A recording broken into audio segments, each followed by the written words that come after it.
Assalamualaikum warahmatullahi wabarakatuh. Perkenalkan, nama saya Arika Rojo Milani dengan NIM 2025 0111 027. Hari ini saya akan memaparkan jawaban saya di pertemuan ke-10. Oke, yang pertama saya akan membahas tentang hubungan risiko dan pengembalian atau risk and return dalam investasi. Risiko dan pengembalian atau risk and return berhubungan searah, high risk, high return, low risk, low return.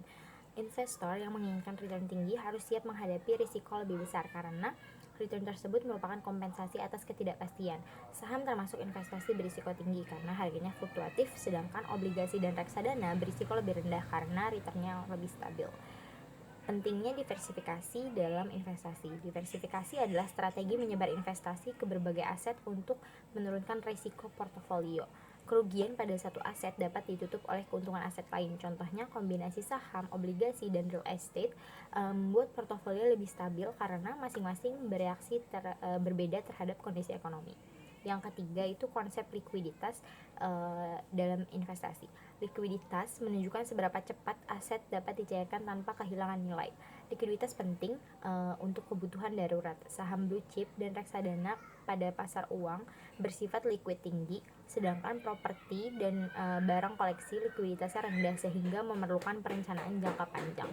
Yang keempat itu tentang nilai waktu uang atau time value of money, yang mana uang hari ini lebih bernilai daripada uang di masa depan karena dapat diinvestasikan dan terpengaruh inflasi. Investor jangka pendek fokus pada present value atau keuntungan di masa kini dan stabilitas, sedangkan investor jangka panjang memanfaatkan future value atau keuntungan di masa depan dan efek compounding untuk pertumbuhan aset.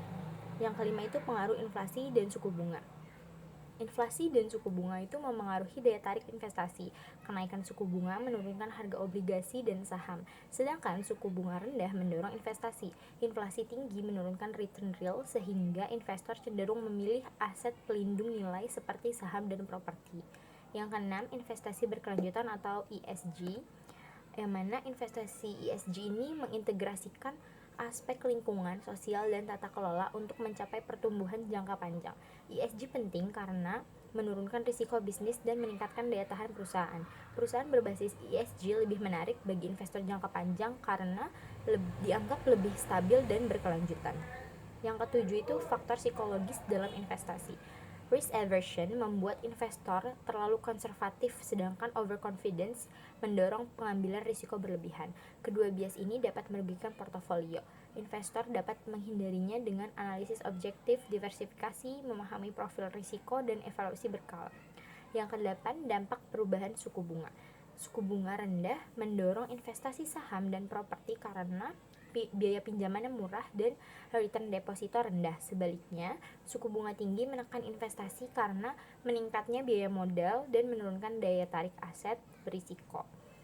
Yang kesembilan itu ada net present value atau NPV. NPV adalah selisih antara nilai sekarang arus kas masuk dan investasi awal. NPV positif menunjukkan proyek layak karena menghasilkan nilai tambah, sedangkan NPV negatif berarti proyek tidak menutup biaya modal sehingga tidak layak dijalankan. Yang ke-10 itu peran pasar modal. Pasar modal membantu perusahaan memperoleh dana melalui saham dan obligasi untuk ekspansi dan inovasi. Investasi publik di pasar modal meningkatkan produktivitas ekonomi, stabilitas keuangan, dan pemerataan kekayaan sehingga mendukung pertumbuhan ekonomi jangka panjang. Sekian dari saya, terima kasih.